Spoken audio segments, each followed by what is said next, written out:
Everybody who looks at the video says, wow, you smoked everyone. You smoked everyone. I want to be someone who can take no for an answer. I want to be someone who's brave and bold. I'm Liz Sumner, and this is I Always Wanted To, the podcast where I interview people who are doing things that others long to do. What have you always wanted to try? Find your ruin in a jungle somewhere. Or maybe I should just go out and do good, helping people that need special care. Hi, everyone.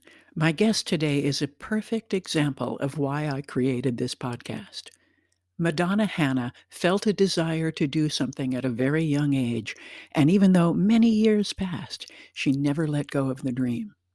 Now, some of us who put things off until later in life have to make some adjustments. I'm not likely to be a ballerina at this point, but I could take a dance class.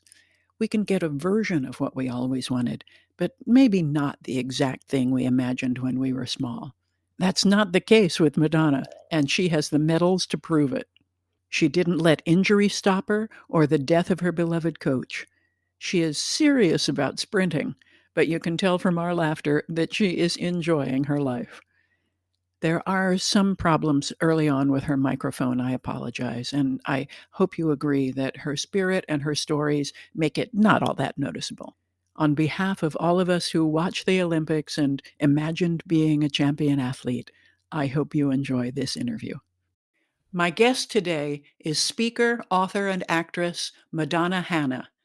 Among her career achievements, she was a high school fashion marketing educator who received White House acknowledgement 3 times for her teaching projects. At age 57, Madonna decided on a whim to become a competitive sprinter and has since won numerous medals. Welcome, Madonna. Well, good morning to you and all of your listeners. I am Madonna Hanna coming from Washington State in the United States of America. I'm very glad to have you here. So, were you an athlete when you were a child? Absolutely not. Oh. But I'm going to say the most athletic thing that I did was to watch the Olympics. And I was most attracted to the Summer Olympics, track and field, watching the 100-yard dash, as it was called at that time. Mhm. I did fancy myself after watching as as a sprinter, going out in my backyard and playing 100-yard dash. That was it. And little did I know that 50 years later, I would, that seed, the sprinting seed that had been planted at the age of 7, little did I know that it would grow and tickle me inside and say, run 100 meters. That's so cool. Okay, so you weren't involved in school sports, but you were an energetic little kid who liked to run around the backyard? Uh-huh. Exactly. No sports for me. In high school, I participated in drama. Mhm, mhm. That was it for me. I was on the stage, but absolutely no sports whatsoever. Interesting. Okay. So what prompted your decision to run competitively? At the age of 57, and I was still teaching at the time, I like I said, that little tickle inside of me said, run 100 meters. And I was wondering, where's this coming from? Here I am doing fashion shows, teaching kids. Where's that coming from? The feeling was so overwhelming, Liz, that I couldn't shake Hmm. it. I shared it with my husband, who actually had track and field experience, high school, college, was a high school track Mhm, coach. mhm. And he said, okay, if that's what you want to do, sure. Sure. It's in his wheelhouse. he started training me, and I competed in the 2011 Washington State Senior Games, and I won the 50 and the 100-meter events. Oh, Everyone was so excited, and they said, "Why don't you compete again next year? And you'll be able to qualify for nationals." And I'm thinking, what the heck's nationals? I just came out here on a whim, didn't expect to win. And I'm sure your listeners will agree with me that sometimes you just kind of sit around and think, well, I'd like to do this and I'd like to try that. And when you try it and you find out, I'm actually good at this. mhm, So why don't I just continue to do it? I competed mhm. again, made it to the Oh, nationals. my. My husband and I went to the 2013 National Senior Games in Cleveland, Ohio. I placed ninth in my age range. And this was, yes, ninth. My first time out. And I was just out of the money because they take the top 8. But I was excited that I came in ninth, doing something I'd never done before. I had an opportunity to be on a 4x100 relay team. Mhm, There was a team that needed a fourth, and with me coming in ninth, I seemed like a good candidate, somebody who can run fast. I was selected to be on the team and told to show up the next day at noon, and we would be racing at 12:15. We all show up.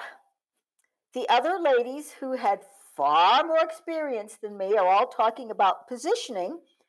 And I said, "Well, I've never done this before." I've never been on a 4x100 relay before in my life. I've just watched it on television. One of the ladies was really, really upset and said, "We are world class athletes and we want to win a medal." Thank goodness there was another woman on the team who was a high school track coach out of Georgia, and she said, "Follow me." The clock is ticking, Liz. We're at 12 minutes here. In 12 minutes, she taught me what to do. uh-huh, mhm. You sometimes have to listen to the expert and keep your mouth shut, do what they say. No time for argument. She decided I was going to go first because I would be handing the baton off only once, Mhm. whereas the two other people on the anybody who knows about four by 100 relay, two people get to hand the baton off Mhm, twice. mhm. But I was first, handed it off once to her, and well, when it was time to go, I realized that as the first person who has to run 100 meters, I was used to running in a straight line, but the first person has to run in a curve, which was very different for me. And I did it, and everything went off well, and my team placed third, Wow. which was just absolutely wonderful. That's my first national medal. And what was really, really absolutely like I was in a dream was during the award ceremony. Of course, the bronze medal winners get their medals first. When my medal was presented to me, the first place team, who had broken a world record, huddled up, and all of a sudden, yes, and all of a sudden they started chanting, "Good job, Madonna. Good job, Madonna." I was Oh. absolutely stunned because these women broke a world record, and and evidently the word had gotten around that there's a woman who's learning how to be part of the team in like 12 minutes. I guess stuff like that gets around. And so Wow. anyway, while I was looking at them, the the stadium, the people in the stadium, started chanting, "Good job, Madonna. Good job, Madonna." And then everybody in the stadium was chanting, "Good job, Madonna." My husband, I was looking at my husband, he was just looking around like, what is going on? And then there was a man who jabbed him in the ribs and said, "Come on, say good job, Madonna." So, of course, my husband, of course, he needs to join in because, the guy standing next to him doesn't know that we're related, but, but he said, "Hey, this guy isn't cheering." No, because he's stunned. He's stunned. Wow. Wow. Isn't that just That wonderful? really is. In 2014, while racing, I ruptured my Achilles. And it's, yes, yes, yes. As I was racing, and I was in first place, Mm. but I could feel my opponent coming up on me. Mhm. So I threw it into another gear, and I heard this pop, and I thought, is the starter pistol going off again? Oh. But we're already racing. Liz, everything went dark. I didn't know it, but I had fainted over the finish line in second place. Oh. Okay. Oh, Okay, wow. but I didn't know that because, like I said, everything went dark. Then the next thing I know, I'm laying on a table and I'm looking at the sky, and I'm wondering what am I laying on, and why am I looking at the sky? Mhm. And someone, a nice volunteer, walked over to me and said, "Madonna, you won't be racing anymore today. You have ruptured your Achilles, and you're going to keep this bag of ice on your leg for 20 minutes, and you are going to need to go to Tacoma General Emergency." How long did it take you to recover from that?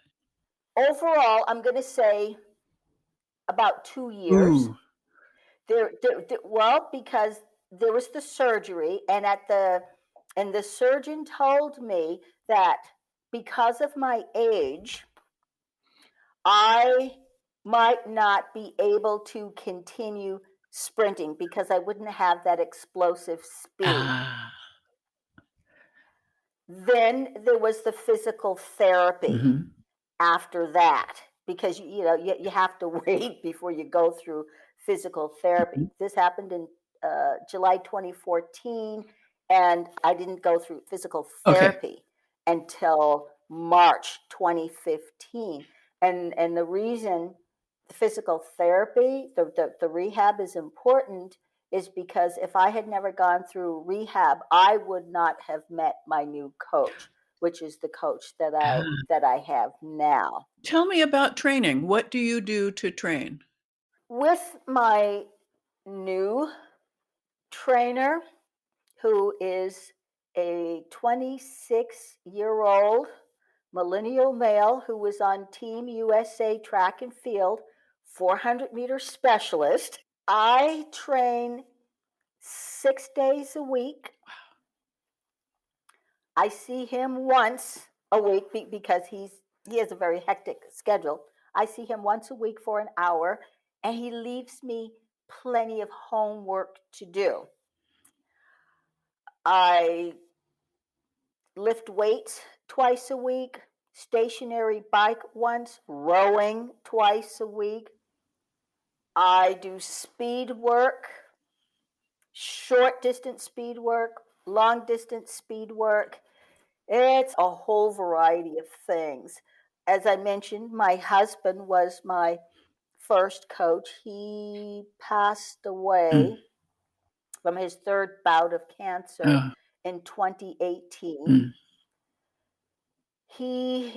His training for me was basically doing a lot of walking and jogging. I would wear a backpack filled with about 5 pounds worth of Oh bricks. my. And I also had ankle Mm. weights. With my new coach Marcus, no, no, no, no. I'm doing modified drills and trainings of what he has to do. Mm-hmm. He was a champion in high school, broke all sorts of state records, Mm-hmm. went to the Junior Olympics when he was in high school, went on to college, Pac 12 champion, NCAA championship. He was a multiple time All American and now on Team USA track and field. So, therefore, he's got a lot of expertise when it comes to drilling Mm-hmm. and just the various things. And in order to move me to another level, I needed to become stronger. And in fact, the last thing that my husband said to me before he passed on was for me to continue to compete and to strengthen my thighs. It's like, keep doing this, strengthen those thighs. Like, okay. And I have fulfilled uh, his last request as I am still competing, and my thighs are being strengthened. So Good, good. We'll have more of Madonna Hanna's adventures on the track after the break. I just want to take a moment to tell you about a podcast I think you'll like called Mementos. It's a beautifully produced show from Laurie Mortimer, and in each episode, the guest tells the deeper story behind a precious keepsake. When I listen, I'm transported to a different time and place and can almost touch the objects they're talking about. If you like intimate, first-person storytelling, listen to Mementos, available wherever you find your favorite podcasts. Okay, so we were talking about your new coach, and had he coached before? You were explaining what a skilled athlete he was, but had he also been a coach before? yes, our first meeting was very interesting because we were both sort of thinking the same thing. This woman is older than me. This is the oldest person that I've ever coached in my short life. Is she going to listen to me? Mm-hmm. I was thinking, this is a millennial. Is he going to take me seriously? Or is Mhm. he going to phone this in? Mm-hmm. It's now 2 years later. Good. It's 2 years later, four medals later. So therefore, things worked out, I think so. That and they sounds good. continue. They continue to work out. What differences do you see in being coached by somebody young versus somebody your own age? That's a good question, Liz, because people often ask me, what's the difference between being coached by your husband Mm. and then being coached by a millennial? Mm-hmm. The only difference is their techniques. I'm a coachable person, even though I'm a very strong A type personality who has been in management at the corporate level and then went into the classroom. I understand the dynamics of teamwork Mm-hmm. and being a follower Mm-hmm. and the importance of listening. If you want to achieve something, especially a skill that you know nothing about, it's important to listen to an expert and follow their directions. The difference in age doesn't make any difference to Mm-hmm. me at all. None at all. It's the expertise that's important. It was hard for me at first because I did have to make that transition from what my husband had me doing to the very, very specific drills that Mm-hmm. Marcus had me Mm-hmm. doing. In the beginning, I almost quit Mm. because I thought, what have I gotten myself into? Mm-hmm. I'm doing all of these drills, and this is like, oh my gosh, what am I doing? Mm-hmm. This kid's trying to kill me. And I didn't share it with Marcus at the time, but I had a bad attitude. Mm. And I thought, you know what? I said I wanted a coach so that I could complete what my husband and I had started. Mhm. So I thought about that. And I thought, well, okay, this is what I asked for. Mhm. But here I am 2 years later. I am stronger, faster, more fit. The benefits have been tremendous. I raced a couple of weeks ago, actually oh goodness, time goes so quickly. The end of July Mhm. was the Washington State Senior Games, and Marcus was there with me, ironically, on a day when he thought he was going to be in Japan. Mm.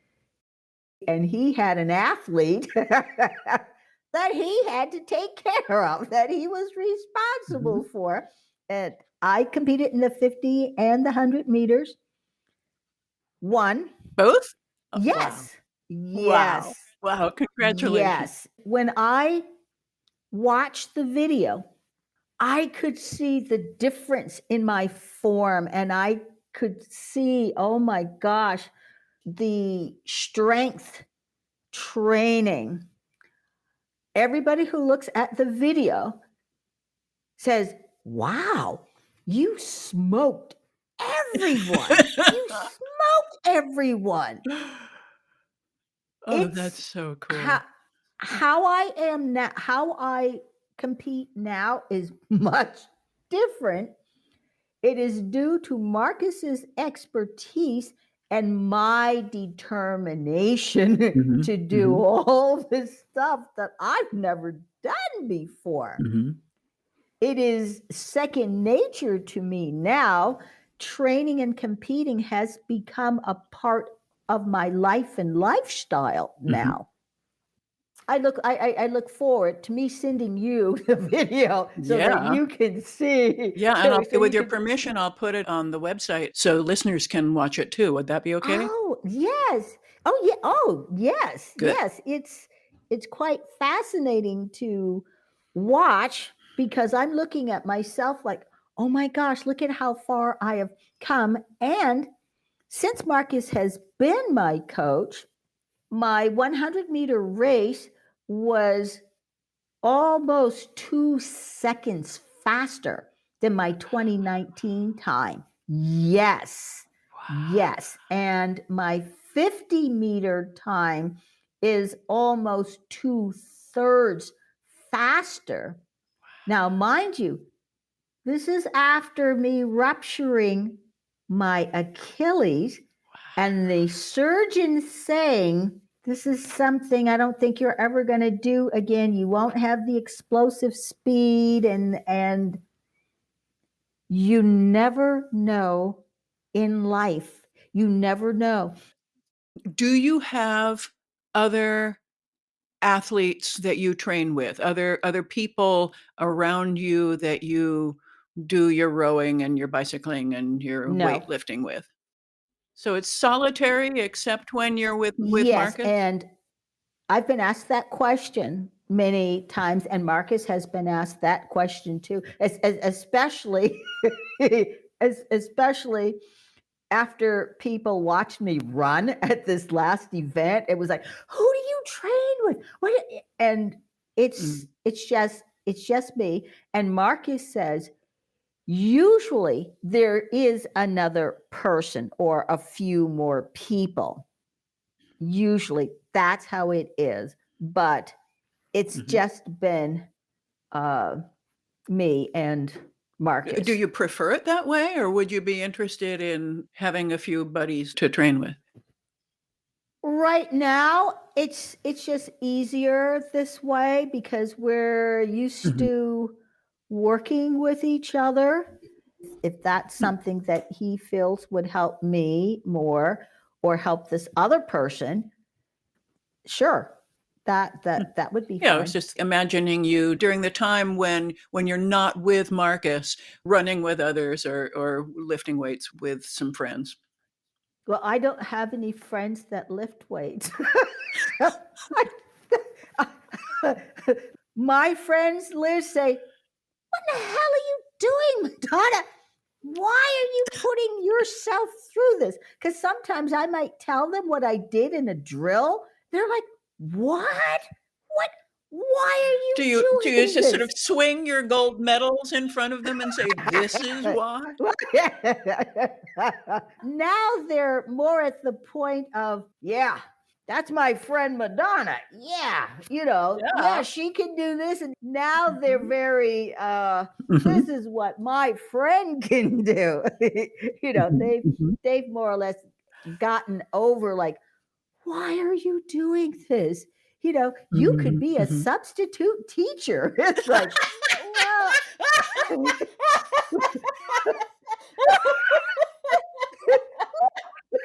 Oh boy. Think of what I'm missing.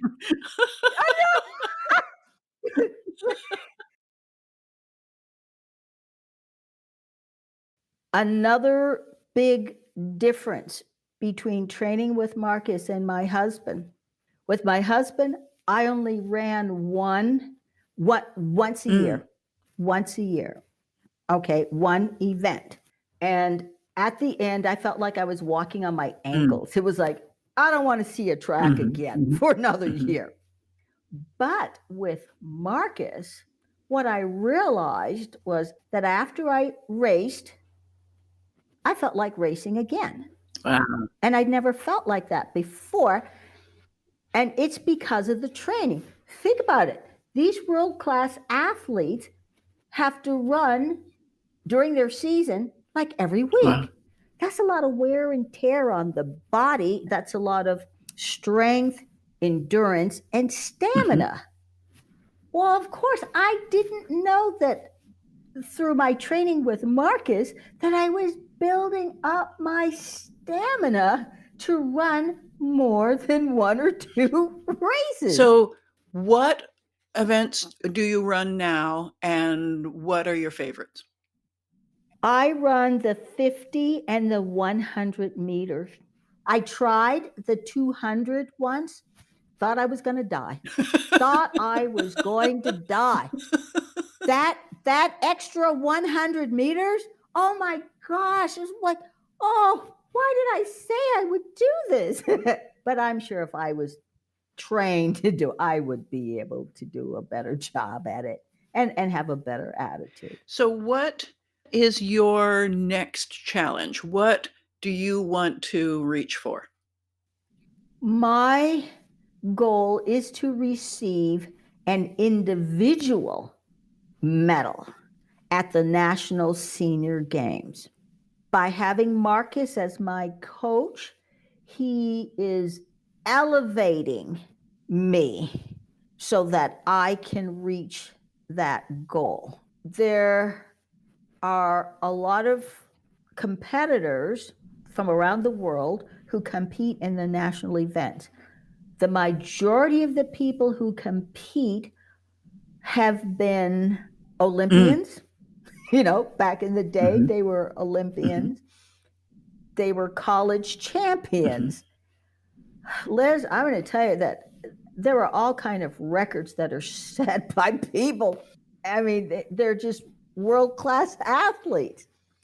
I would just love to meet someone who, from my background with no athletic Mm, mhm. experience, to to be able to be in a final and to be able to just fight it out and receive a That medal. would be That's my goal. That is definitely Marcus's goal. Mhm. Yeah, because he's because he's there. Yeah, we're getting ready for the big dance. What time do you think you'll have to have in order to medal in Florida? Oh, oh my goodness. Okay. In 2019, my time at the nationals for the 50 meters was 9:32. Okay. It was 9:32. The women who went on to the finals ran in the sevens. Oh, wow. Yes, Okay. they were breaking records in the semifinals. Wow. Yeah, that nine of mine, yes, was in And was they're in the in their 50s? They're semifinal. seniors? No, in their 60s. Oh, my. But like I said before, most of these people were Olympians who continue to run and coach. And I mean, like I said, I'm just doing this on a whim. In And 2011, it was a whim. I think after 10 years of training, you're pretty serious. yes, yes. Yes, especially with the new coach. And my time has been, since I've been with Marcus, my time has been dropping. Almost 2 seconds came off. It's magnificent what you're doing. I'm totally impressed. I'm impressed that you listened to the little voice that said, gee, I think I'd like to run really fast, and that you went for it. And luckily, you just happened to have a coach as a husband. The stars were aligned for you. Yeah. Yes. So tell me, Yes. what advice do you have for somebody who is listening to this and thinking, huh, that sounds kind of intriguing. What might I want to do that's along these lines? Tell me what resources and what advice you'd have for her. If you're thinking about, gosh, I've been listening to Madonna and I used to play basketball in college or high school. I think I might like to do that again, or pickleball, or track or whatever. I didn't take this route, but go see a doctor to make sure, have a checkup, because if you've been sitting around not doing anything and all of a sudden you're going to get in a swing and you want to do something, have a checkup, make sure you're fit and sound enough to do, what you would like to pursue. Then, before you get in the thick of things, watch a couple of local games. Go and watch teams play, whatever, to see if that's what you want to do. If you want to get into the fray and to go through the practices, the dedication, the commitment. Next, if you can get somebody to coach you, to help you, I'm going to say somebody who used to play, you may think that you remember what to do, but the game has changed, just like the training that my husband had me doing and the training that Marcus has me doing. It's good to have the love and the desire for what you want to do, but there's some new stuff out there that you may need to learn, and having somebody who's already in the game coach you would be a good thing. And also remember, don't be so gung-ho, because you're older and your body is going to have to adjust to all the new things you're going to be asking your muscles your muscles to do. You're going to be sore. I mean, my arm's a little sore right now, and I'm in recovery from my race in July, but something is going to be sore, and you have to be able to rest and just take small steps into what you are going to pursue, and don't overdo it, because if you do, you might injure yourself. Yeah, that's wise. Anything you'd like to say in conclusion? If there was anyone out there who, as a child or even a teenager, had that seed of something, maybe you wanted to be a ballerina, maybe you wanted to take a cooking class or something, just like with me, sitting and watching and getting that little sprinting seed. If you feel it growing up inside of you, tickling you and saying, why don't you take a class? Why don't you do it? Go ahead, try. and do it. Even if it's, with me, it was 50 years later. It doesn't matter if you're 80 or 90 or if you're 40, just go for it. Take that ballet class, cooking class, go out there and find out about playing pickleball or do it. At least give it a try. Give it a try because anything is possible. That's beautiful. And that is like my whole reason for doing this podcast is exactly that. So thank you so much. You are so welcome. My thanks to Madonna Hanna. You can find out more about her and watch her video in the show notes. I invite everyone to write and tell me what you've always wanted to try. I'm Liz Sumner, reminding you to be bold, and thanks for listening.